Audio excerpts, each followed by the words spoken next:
Hello,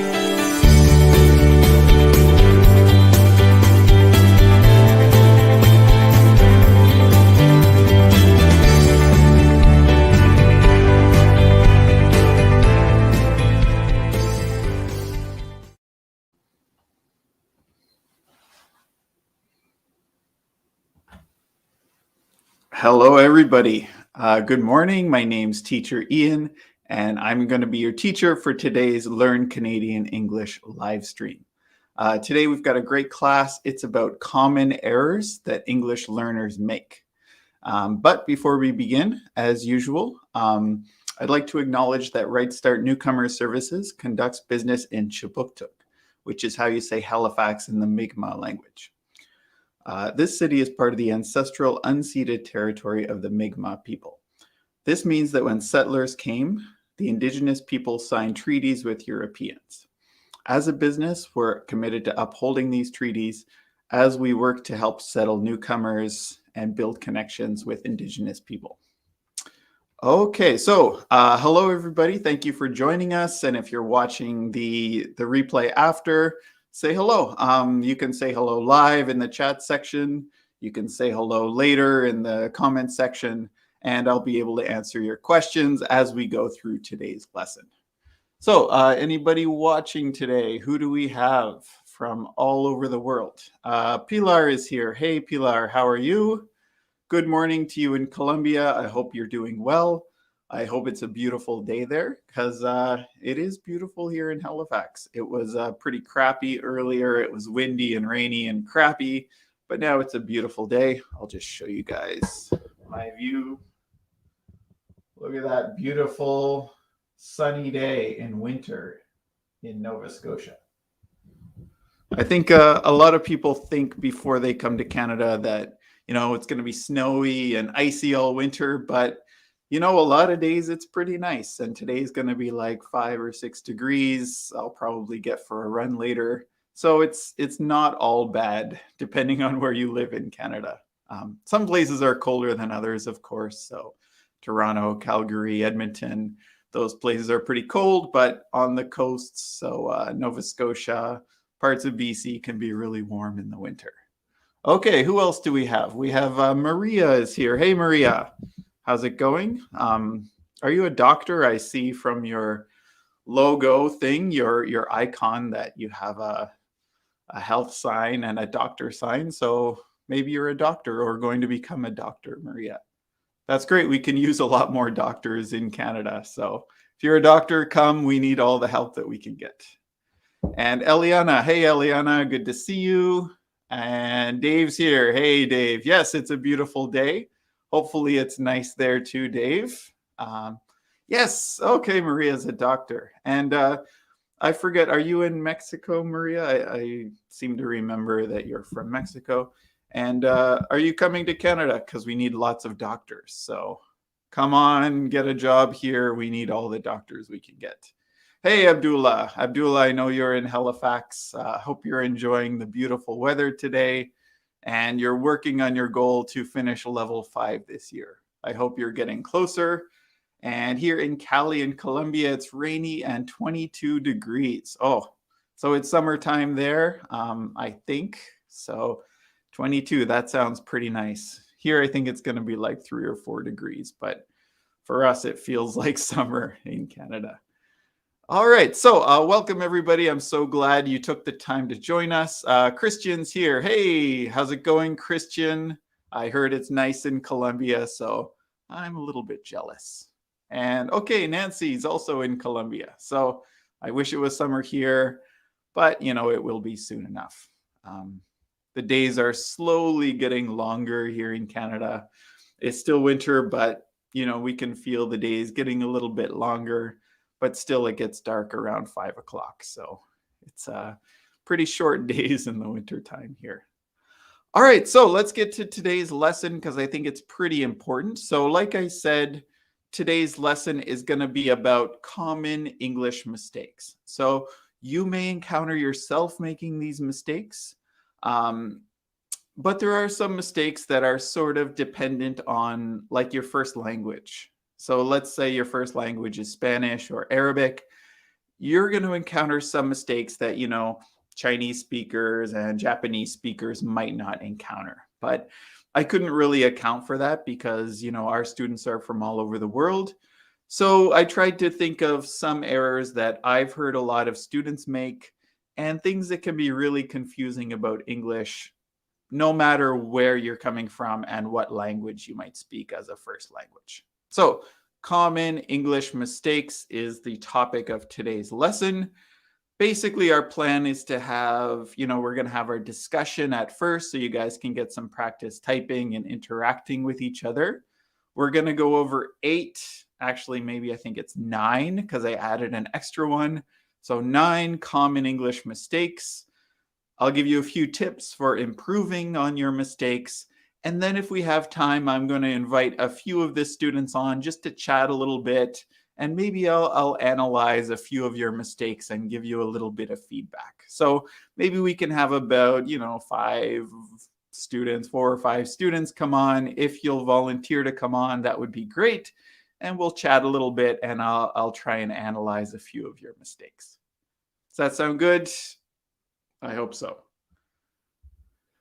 All right, so let's chat about these questions. I should have put numbers on those, so that's my mistake. But imagine those were numbered 1, 2, 3, 4, 5, and answer as you like. So number 1, how long have you been learning English? So I know some of you might have started learning English when you were children.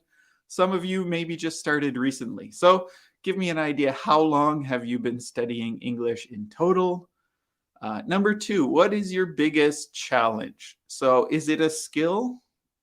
Maybe it's your writing, maybe it's your speaking or your listening. Is there a particular skill? Or it could be grammar. Maybe it's, making friends.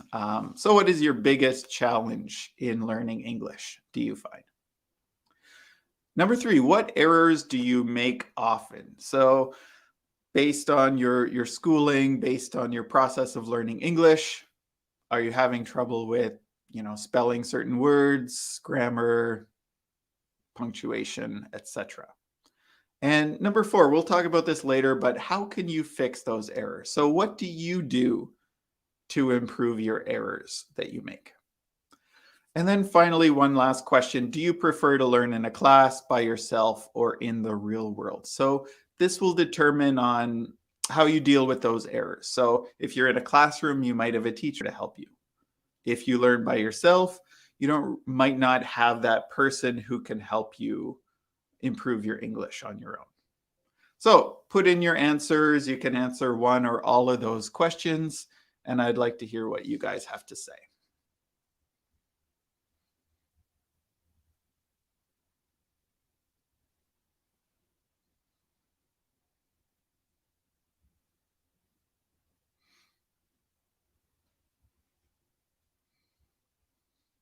No rush.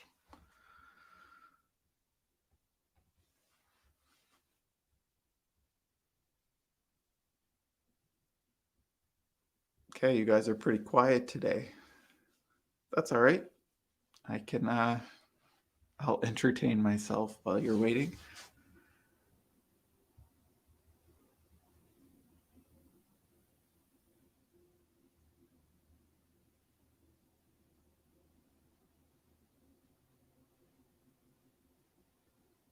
We need some cool music, background music, so we can entertain ourselves. Okay, great. We have an answer here, Pilar. So I've been learning English since at university almost 10 years ago. Great. So you just started in university.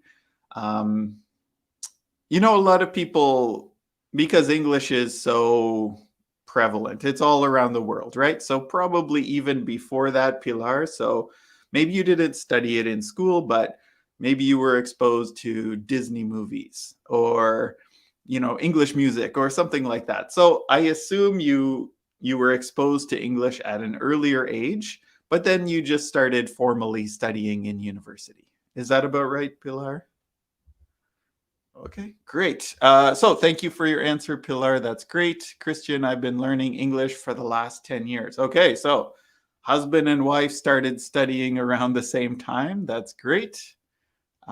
Perfect. And Abdullah, I have learned English for 5 years. Great. That's perfect. You might want to say, I have been learning English. I have been learning English for 5 years. So started 5 years ago and is continuing until today. Okay, great. Thank you, Abdullah.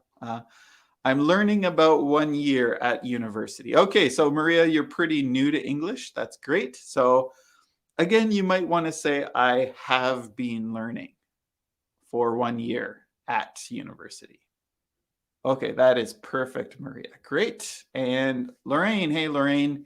So since elementary school, not just, I think you meant not an OT, not just the basics.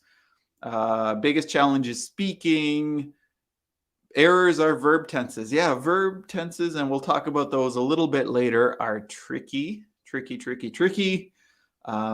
And practicing. So you can fix them by practicing, and you believe that everything helps. So I agree with that, Lorraine. So everything helps. The exposure you get from studying at home helps. Being in school helps. Being in the real world really helps. So if you're able to work in a place where they speak English, that's probably the best way to learn, I would think.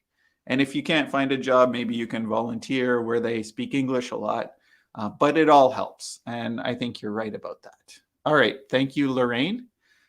Biggest challenge for Pilar is to speak and to listen. Yeah. So I've heard that quite a bit. And, some cultures, when they're studying English, they prioritize reading and writing, or they prioritize listening and speaking. And they might ignore some of the other skills that maybe in that culture aren't as important. So especially if you're studying in university, you might do a lot of reading and writing of the language, and you don't really speak and listen as much because maybe you're in a group of 100 other students in a language class, and there's not as much chance to practice the language in that type of setting.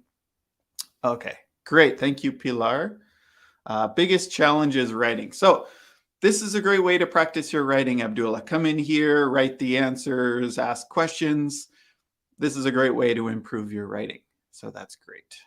And you can also keep a journal, right? Even if you don't have a teacher to check it, keep a journal, and the actual process of writing can help ingrain that English into your brain. All right, great. And the last one, Christian says, my biggest challenges in learning English are writing and grammar construction. Yep. So same as Abdullah, right? Writing can be really, really tricky. Again, do you have somebody who can help you with that? Do you have someone, a teacher, a tutor, somebody who can help you with your writing and give you assignments and give you feedback on your writing? Okay, thank you, Christian. And the last one, and then we'll move on. Pilar says, common errors is to try to translate everything. No thinking in English. Okay, so this is a normal stage as you progress in your English learning. So the basic stage is pretty much pure translation. You're translating from a language into English using a computer, using a dictionary or something like that. And that's normal, right? That is a stage that is part of learning any language, usually.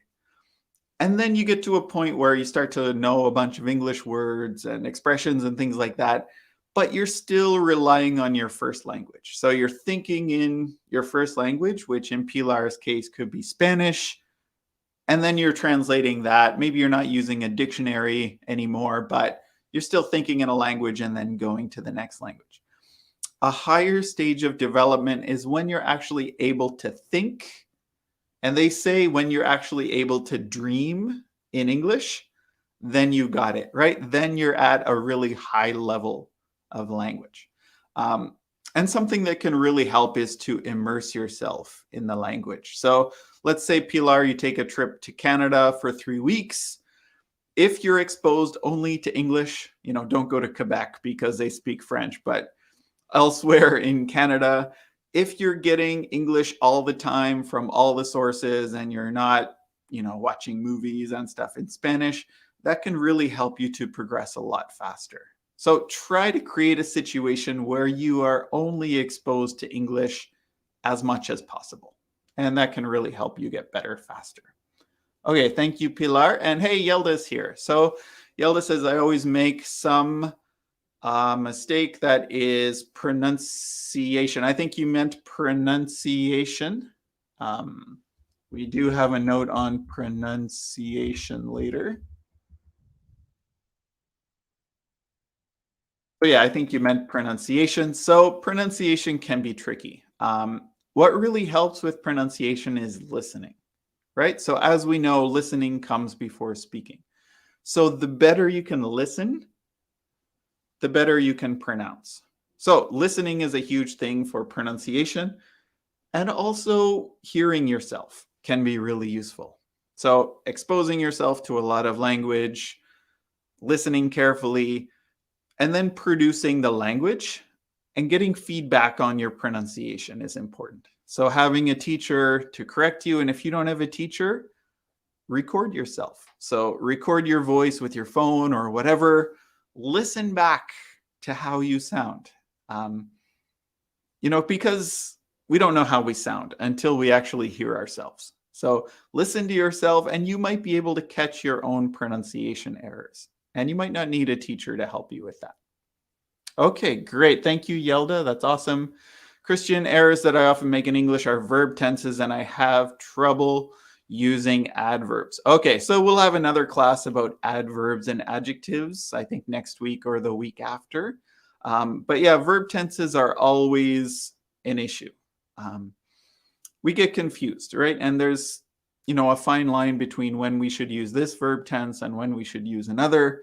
Verb tenses are tricky. And in English, we have basically 12 verb tenses that you have to learn about and then use properly. So I can understand why that's a big challenge, Christian. I want to dream in English. Okay, great. So expose yourself, watch a lot of English movies, listen to English music, speak with your husband in English as much as you can, and you'll get there. You'll get to the stage where you can dream in English. Hey, Irene, how's it going in Russia? Have you moved yet? Or are you still living in Russia these days? Anyway, thank you for joining. Christian saying, I'm learning French too, and sometimes I talk in Franglish. Okay, so I forget, I have a master's degree in teaching, but I forget whether it's okay to learn two languages at the same time. If any teachers are watching, is that a good idea to learn two languages at the exact same time? I think children have no problem, right? If you have a child and they're learning French and English at the same time, no problem, they can handle it because their brains are still forming. As an adult, Christian, I don't know if it's a good idea. I don't know if it's a good idea to learn French and English at the exact same time. Maybe you should concentrate on one. And then once you've gotten to a certain level, then you can go to the other. Because yes, it can be really confusing. And I don't know if your brain can handle it at your age. No offense, but that's just my teacher's opinion. Okay, thanks, Christian. You're very welcome, Yelda. Difficulty in listening. Okay, so listening can be really tricky, especially if you're listening to native speakers speaking really, really quickly. So you want to go in levels, right? You want to start with something really, really basic, and then that's a little bit more difficult, and then to something that's really difficult, like a movie or something like that. So try something that's a little bit slower, a little bit easier. Nowadays with technology, it's really easy to do. Let's say you have YouTube and you're watching a video on YouTube, you can slow it down, right? You can slow it down to 70% or 80% of the regular speed. And then once you get a little bit better, you can speed it up. You can rewatch things a number of times. Subtitles, I think, are okay in the beginning. But then once you get to a certain point, turn off the subtitles and then slowly increase the speed of what you're watching. Okay, thank you, Dave. And the other thing is paying attention, right? You have to focus 100% on what you're listening to. So don't try to be doing 2 or 3 things at the same time. So if you're writing a paper and you're listening to something in English and you're checking your phone to see if you have any texts, your attention is scattered and it's spread out. You really want to try to focus only on one thing, but it takes a lot of energy to focus very, very strongly on one thing at a time. So do it in a short period. So 10 minutes, you're going to focus on listening to this YouTube video. That's all you're going to do. And then challenge yourself a little bit. So ask yourself questions. What did I hear? What did they mean? What are the words I didn't understand? Or things like that. So you can actually quiz yourself when you're doing listening practice. Okay, so Abdullah, most of my errors are still in spelling, writing, and grammar. So I'm going to give you a tip. So a program called Grammarly that's really, really useful for your writing. Basically, it checks your spelling, your punctuation, your grammar, everything. It checks and it gives you suggestions on how you can improve it. So again, this is sort of a middle step, right? Eventually, you don't want to use anything. You're going to know English well enough that you don't need to use this program. Although, I still use it. I've been speaking English my whole life and reading and writing, and I'm a teacher, but I still use Grammarly because everybody makes mistakes. Okay. Irene says, thank you. Everything's okay. How are you? We're in the process. It takes time, but you're working. Exactly. So it takes a long time to move countries. Good luck with all your hard work, and I know you'll get there. Okay, and here's Yelda. So since try to fix my spoken English, I speak English with my children. Children are so comfort zone because they don't judge someone. So I think you mean that it's comfortable to speak to children and they don't judge you. It really depends on the age of the children. So super young kids, they're cool. They accept their mother's English. But once they get a little bit older, I've heard that children maybe feel a little bit embarrassed, or they say, oh, Mom, you should know this, or Mom, why is your English so bad? So depending on the age of your kids, they can be a great resource. And even just listening to them is really useful because they have great pronunciation. They have great, they don't really have an accent, right? They have a Canadian accent if they're young enough when they come to Canada. So listen to your children, talk to your children, read stories with your children. So read children's books with them. That way you're pronouncing the language as you read. Plus you're teaching them that reading is cool. So that's another bonus. Okay, great. Thank you, Yelda. And you're very welcome, Irene.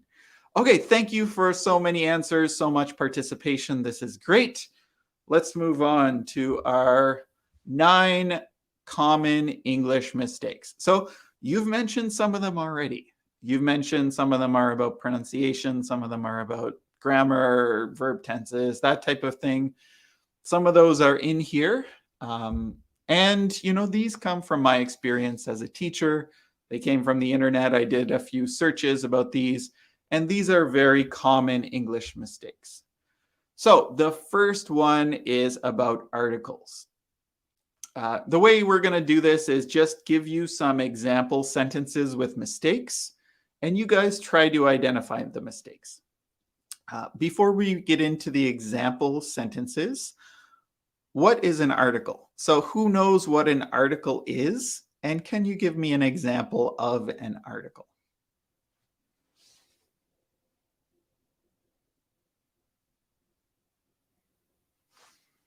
And I mean article in the grammar sense. So not a newspaper article, but what is an article in terms of grammar?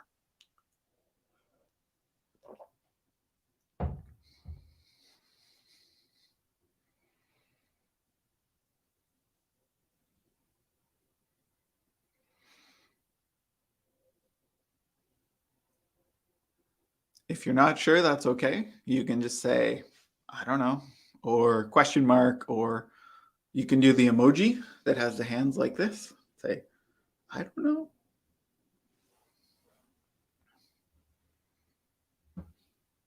A magazine. Okay, yeah. So that's one meaning. A magazine article is a story in a magazine. When we're talking about grammar articles, for example, this sentence is missing two articles. So how would we correct this sentence? I hear a lot of students maybe say or write something like this: he went to a movie with friend. And this is an article error because they're missing the article.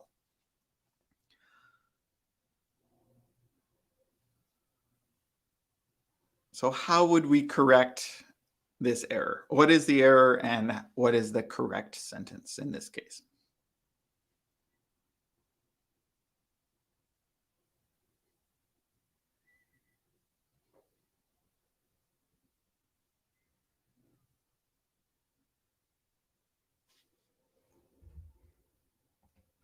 Hi, Luz. Welcome to today's lesson. I hope you're doing good, doing well, actually. So that was an error. Great. Okay, so Pilar says ah, and Christian says the or ah. So those are examples of articles for sure. So little words, basically there's only three. Should be easy, right? So the, ah, an, right? Three articles, the, or an. Should be easy, but it's one of the hardest thing for students to learn. So the movie could be, it could be the movie. That could be correct, or could be a movie. Christian said he went to the movie with a friend, with my friends. So you could make it plural and then you don't need an article. He went to a movie with his friend. Great. So a movie is great. The movie works as well, depending on whether you know which movie they're talking about. So if I just say he went to a movie, I don't know which movie you're talking about. But if you say, maybe we're talking about the new Matrix movie. Did you guys see that? I heard it's good. So they went to the movie that I know you're talking about. I know you're talking about Matrix. They went to the movie with a friend. So you could say he went to a movie with a friend. He went to the movie with his friend or his friends. But basically, in certain cases, especially for singular, like one, you need to have an article, either the movie, a movie, something like that. Okay, so articles. Learn about articles, study about articles. They are one of the most commonly misused things in English. Another example. They saw apple next to orange in grocery store. So I don't want to spend too much time, but you get the idea. And you need to say they saw an apple next to an orange in the grocery store. So if it's one apple next to one orange, and you also need to say the grocery store. Okay, so keep in mind articles, they can be really tricky. Second one are homophones. Homophones, have you heard this word before? Does anybody know what a homophone is? So homo means same, phone means sound. Great. Thank you, Abdullah. And we should say an orange and an apple. That's great. So has anybody heard this term before? A homophone. Homo means same, phone means sound.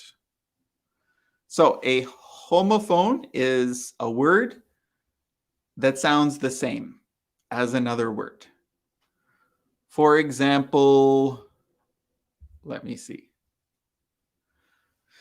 In this case, the word there is a homophone because we can have basically three forms of there.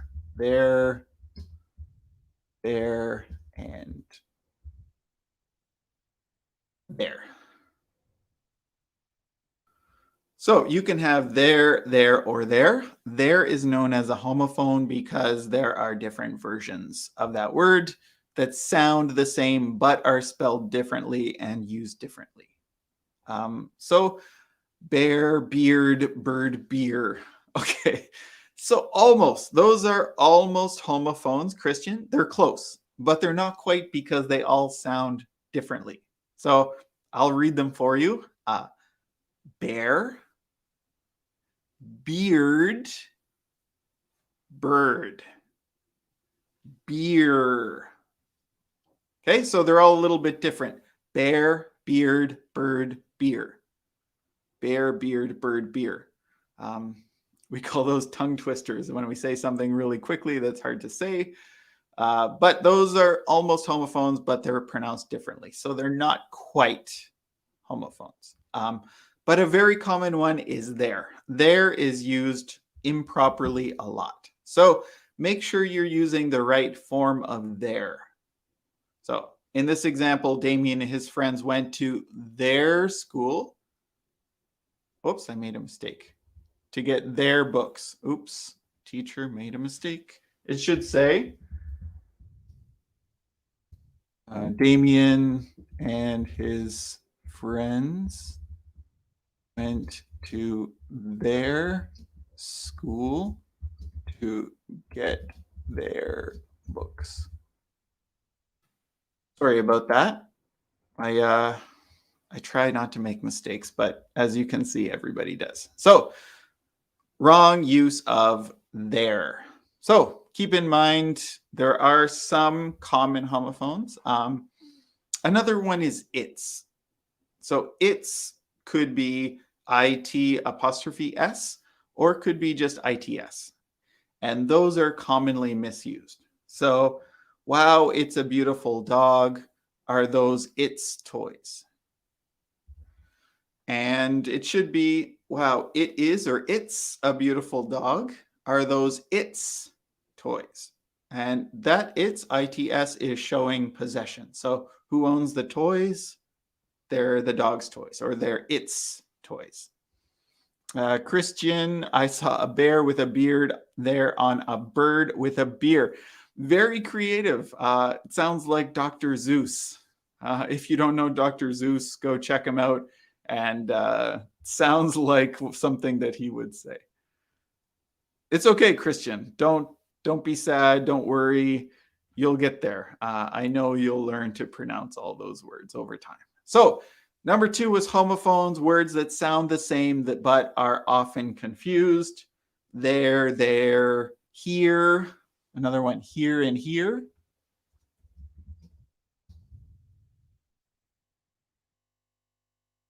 So like, I hear you, or we are here. Another one that's very common is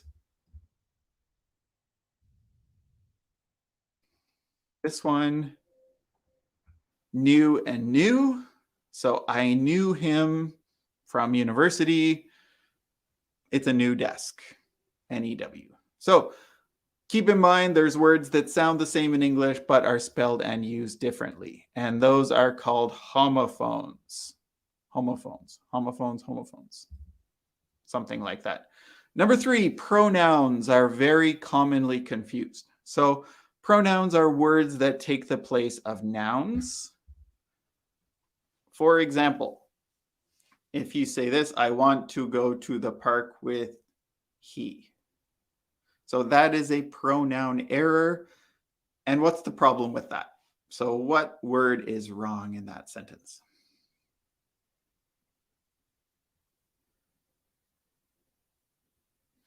Oh, good example. That's a good example, Abdullah. Week and week. Very good. So a week is 7 days, and weak is the opposite of strong. So that's a great example of another homophone that a lot of people confuse. So this one is a problem with the word he and him. Right. Exactly, Christian. Thank you. So should be him. So there are different forms of pronouns depending on whether they are subject pronouns like I, or whether they are object pronouns like, in this case, him, which receives the action of the sentence. So depending on where they go in the sentence, whether it's a subject or object, they take a different form. There's another one. So Susie bought the rug for hers, not for I. And if we correct it using the right pronouns, we could say this. Susie bought the rug for herself, not for me. So herself is a pronoun. It's called a reflexive pronoun because the object is the same as the subject in this sentence. So Susie bought it for Susie, or Susie bought it for herself. So this one's a little bit tricky. That gets confused a lot with learners of English. Okay, so keep in mind pronouns depending on where it comes and the purpose of that word in the sentence. It will take a different form in English. Okay, we're about halfway through. Next one is apostrophes.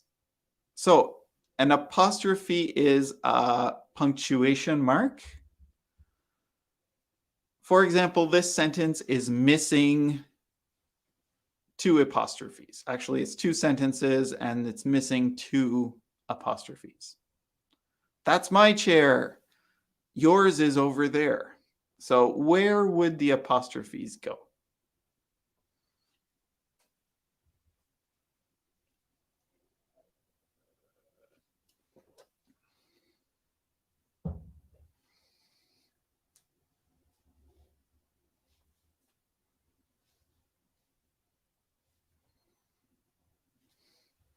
Okay, very good. So Christian, you got it. So because it's taking the place of that is.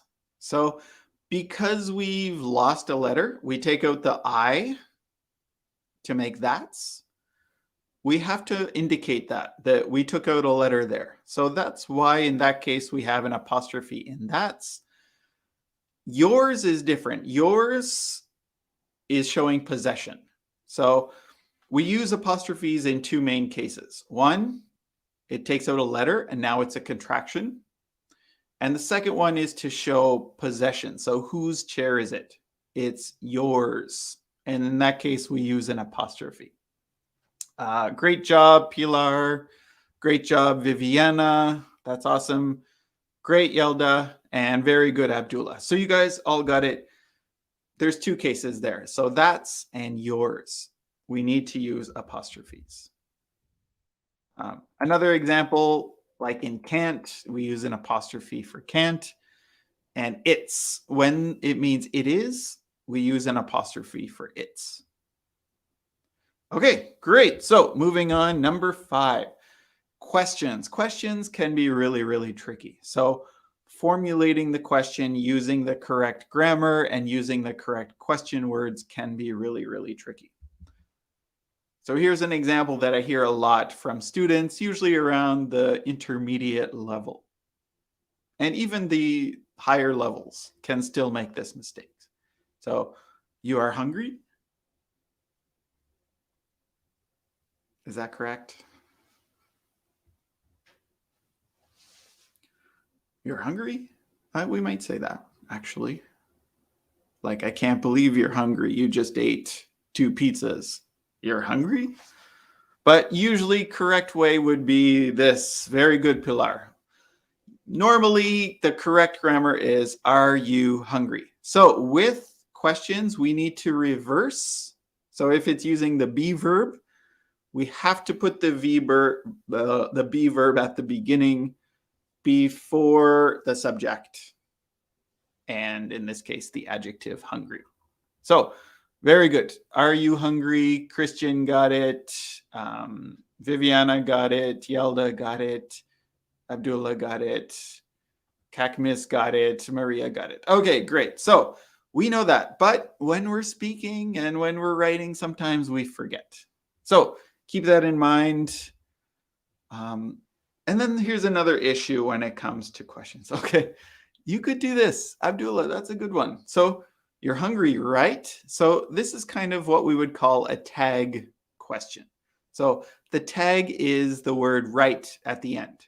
So we make this just by making a statement or a sentence, you're hungry, right? And then we make it a question by adding the tag, T-A-G, tag at the end of the question. Okay, very good, Abdullah. We can make questions like that, and that's perfectly acceptable. The last one, are you like to travel often or are you prefer to stay home? So this is another error I hear quite often, using the wrong helping verb when you're making questions. To be correct, this should say, do you like to travel or do you prefer to stay home? Often people forget to use do, or they use the wrong word like are.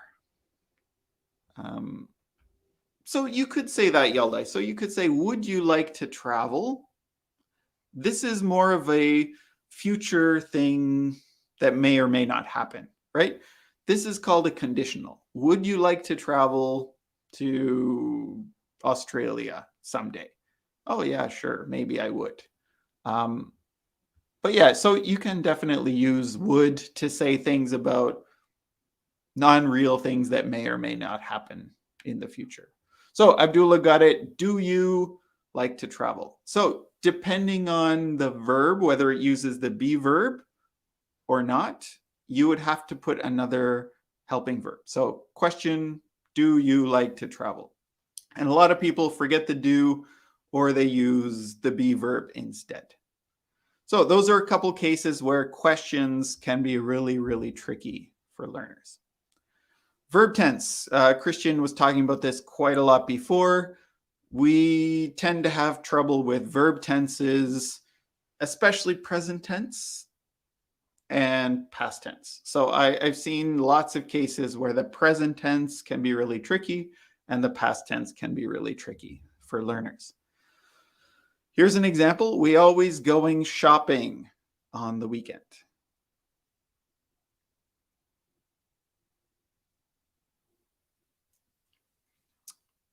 The problem here is what? What's the problem here?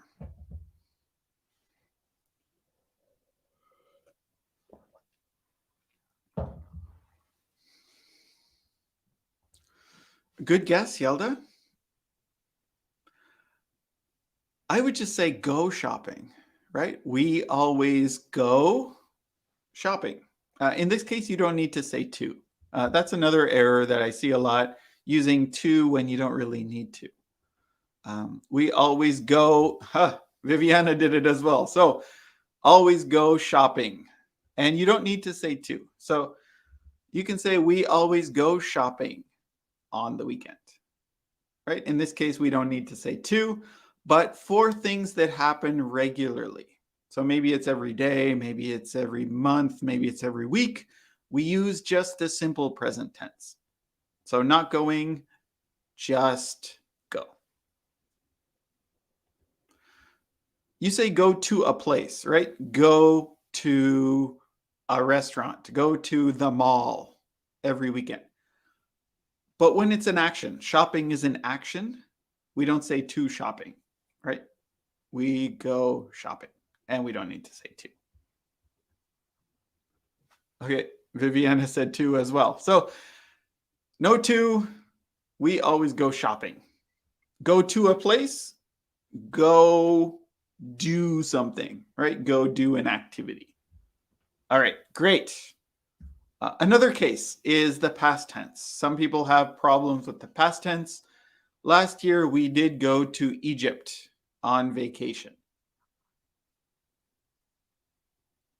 It's not quite right. Not quite right. Shopping is a noun. So in this case, it go shopping.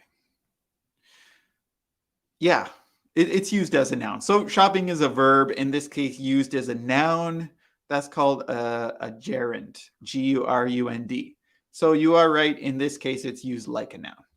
Okay, very good, Yelda. Last year, we did go to Egypt on vacation. This is a problem with the creation of the past tense. So Go is an irregular verb, and it has an irregular past tense, and you need to memorize them. So go past tense is went. See past tense is saw. Eat past tense is ate. So you really need to remember those, and you remember them from being exposed to a whole bunch of English and hearing them and listening carefully, and you'll pick up on those irregular past tenses. So that is correct, Lorraine. We went to Egypt. Perfect. Christian, what are you saying here? So the two errors often committed by Spanish speakers. It's hard for us. That's an example of your first language having an effect on learning English. Because, to create Spanish grammar, maybe you have that same construction. But in Spanish, you add the to. In English, you don't, right? So that could be mainly for Spanish speakers who make that error.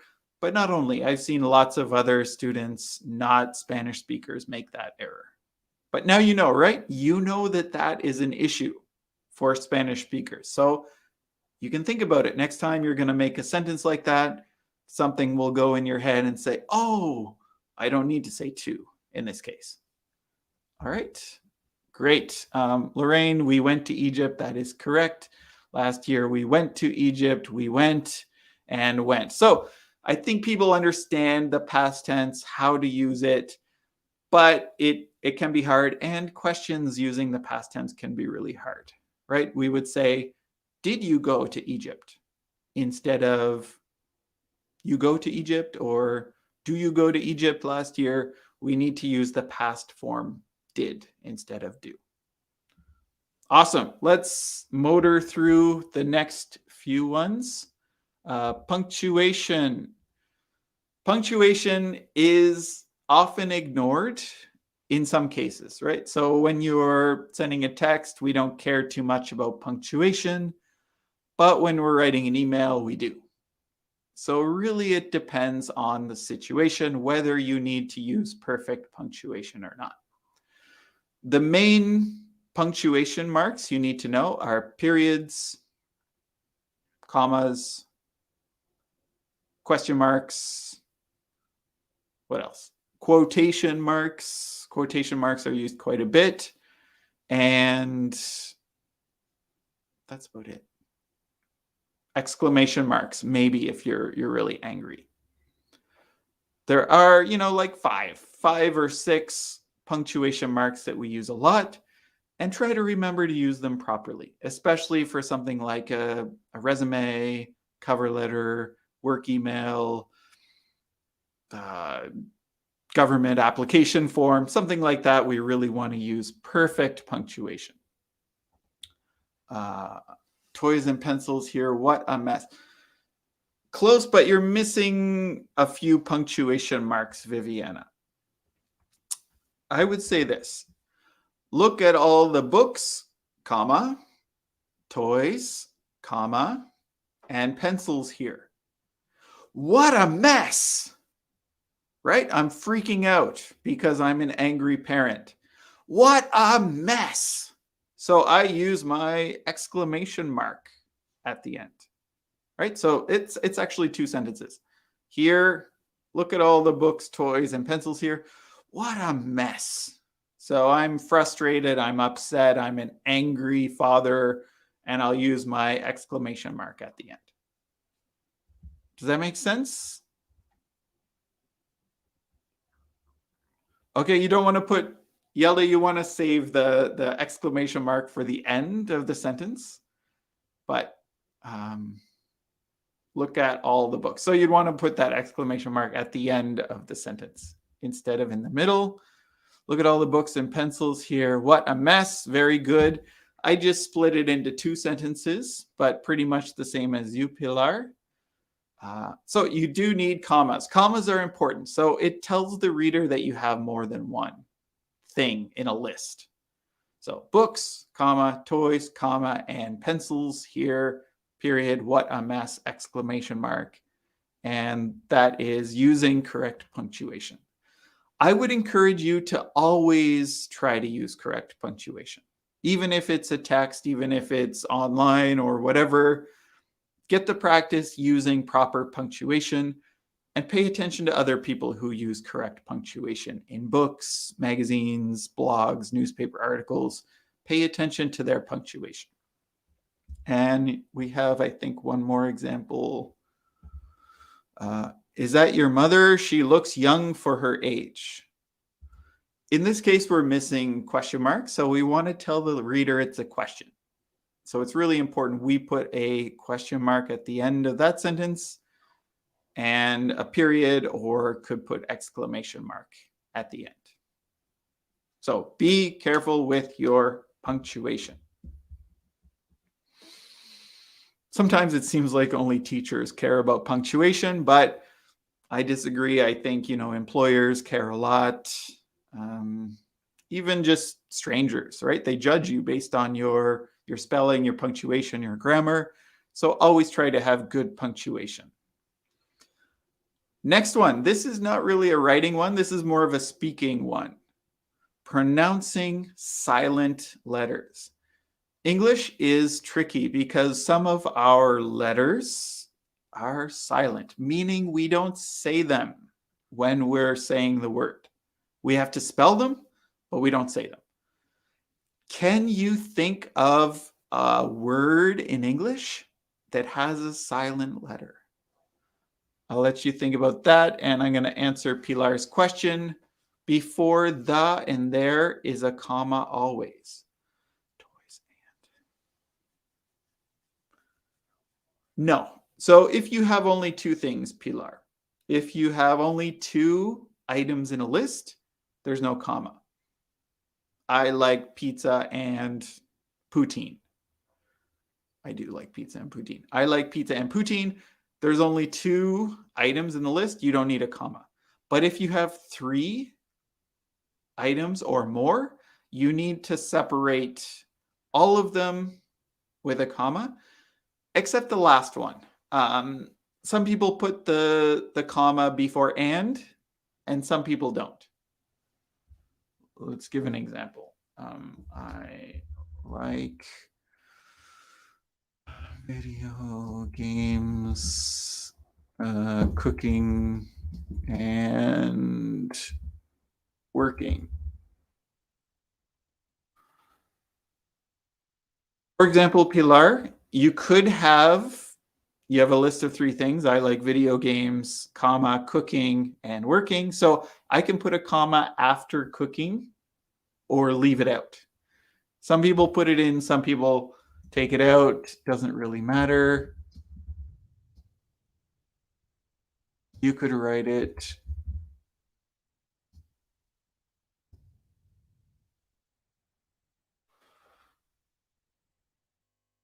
You could write it like that without that last comma. Just, I would say, be consistent. So if you write it like this in one sentence, you should follow that rule for the rest of the time that you put things in a row. Does that make sense? Okay, you're welcome. Silent letters. This is a pronunciation issue. For example, number 1, this word has a silent letter. The word is spelled D-E-B-T. D-E-B-T. But we don't pronounce it the way that it is spelled. We pronounce it debt, not debit, right? So in this case, the B, very good, Viviana. The B is silent. We say debt. So we do pronounce the T, Yelda. We pronounce the T, debt. But the B itself is silent. Debt, not debit. Students, especially if they learn a lot from books, they make pronunciation errors when the letter is silent. I hope that makes sense. Let's go through a few more. So which letter is silent in this case? It's hard to see. Maybe zoom in. How would we pronounce that word, or what letter is silent? You can say it out loud to yourself and try to identify the letter that doesn't have a sound.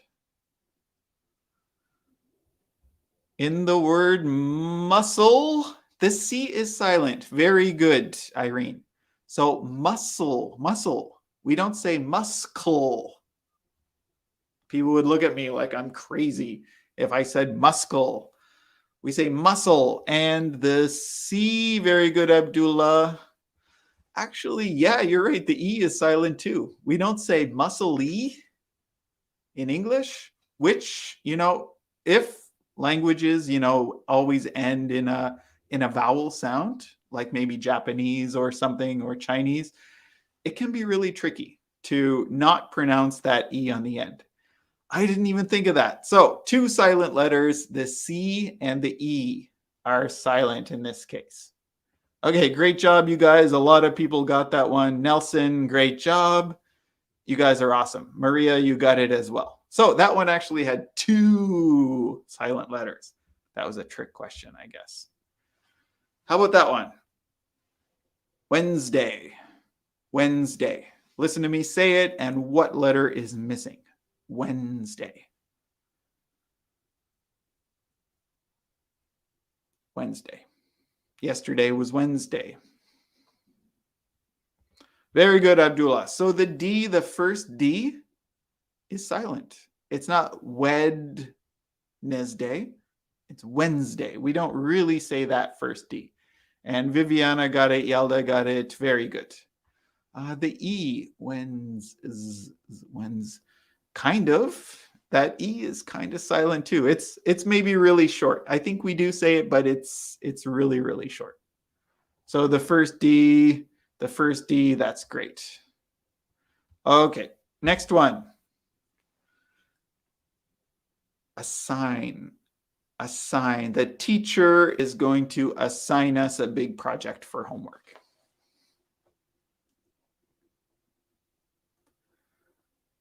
Assign.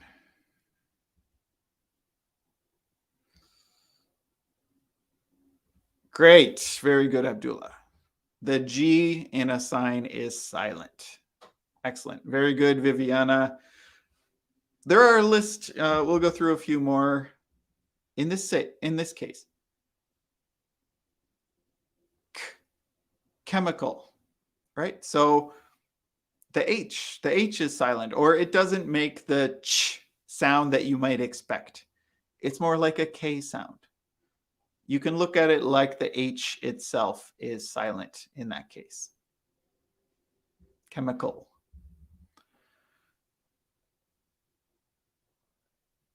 Knife. Knife. So in this case, the K, you'll see that a lot. KN, usually the K is silent. In this case, the K is silent for knife. Autumn. Autumn. Autumn is another word for the fall season. Autumn, at the end, that N is silent, right? We don't say autumn. We say autumn. And that N at the end is silent. Receipt. Receipt. Receipt.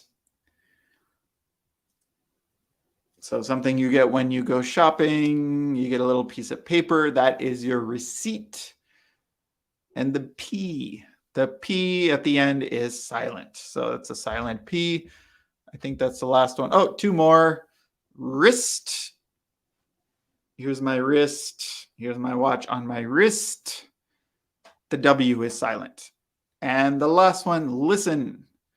Listen. The T is silent.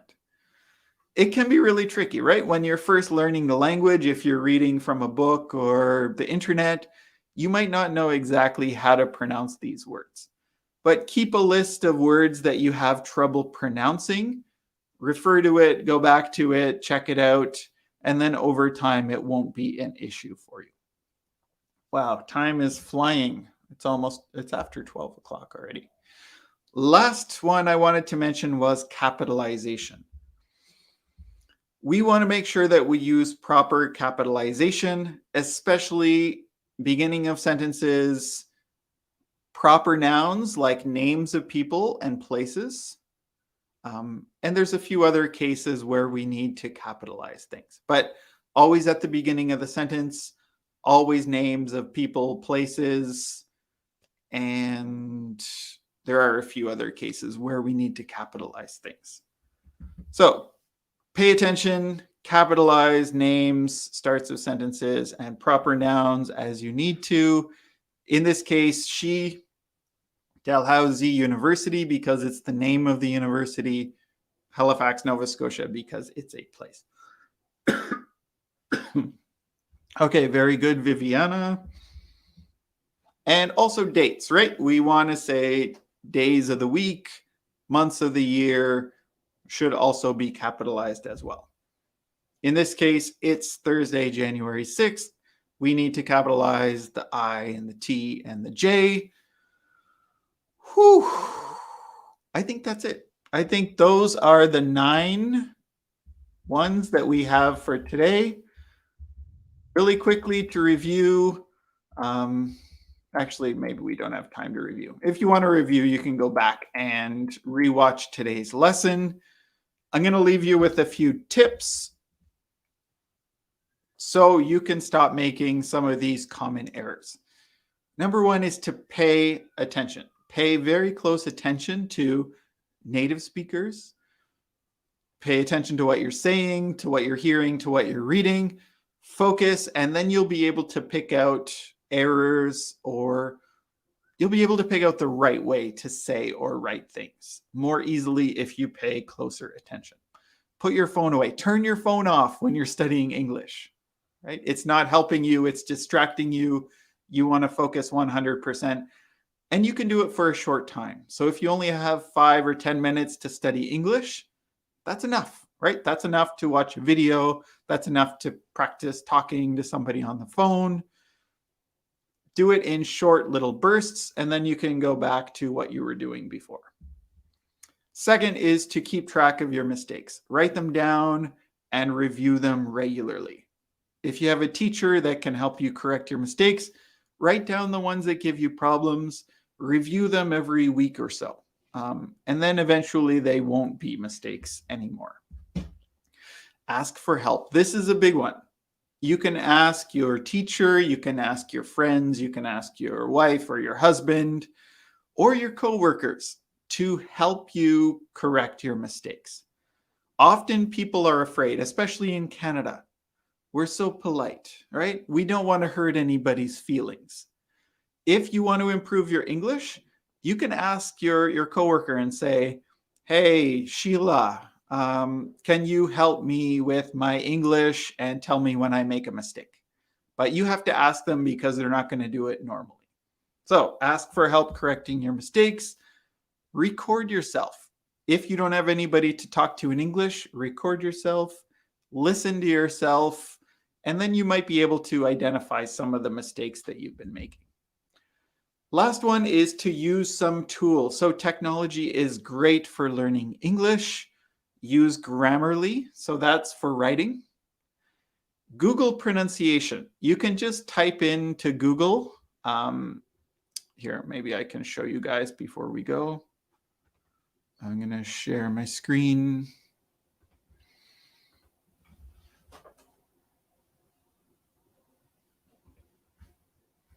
So you could just go to Google and say, maybe there's a word like debt. You don't know how to pronounce. So type in debt, the word you want to pronounce, and then the word pronunciation. So debt, pronunciation, and you will get this thing.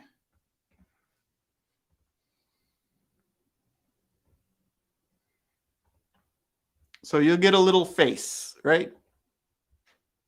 And it has the word debt. We'll use American pronunciation because it's pretty much the same as Canada's. Sounds like debt. We can listen to it. Debt. Debt. And we even get to see the mouth move. Debt. and we can practice.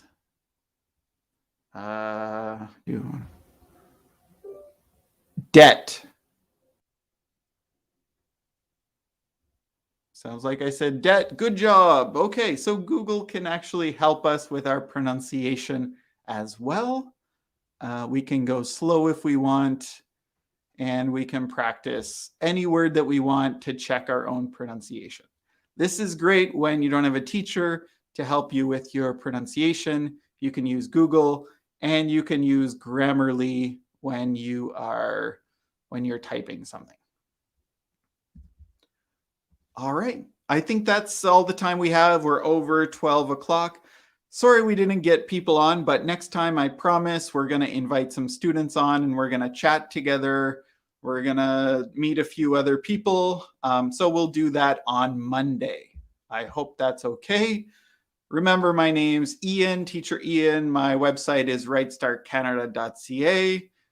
Email me at info@rightstartcanada.ca. And I really, really hope you will be back next week for Monday's class. I think we'll have some great lessons next week. Thank you so, so much for joining us, and we will see you next week. Take care, everybody. Have a good one. Bye-bye.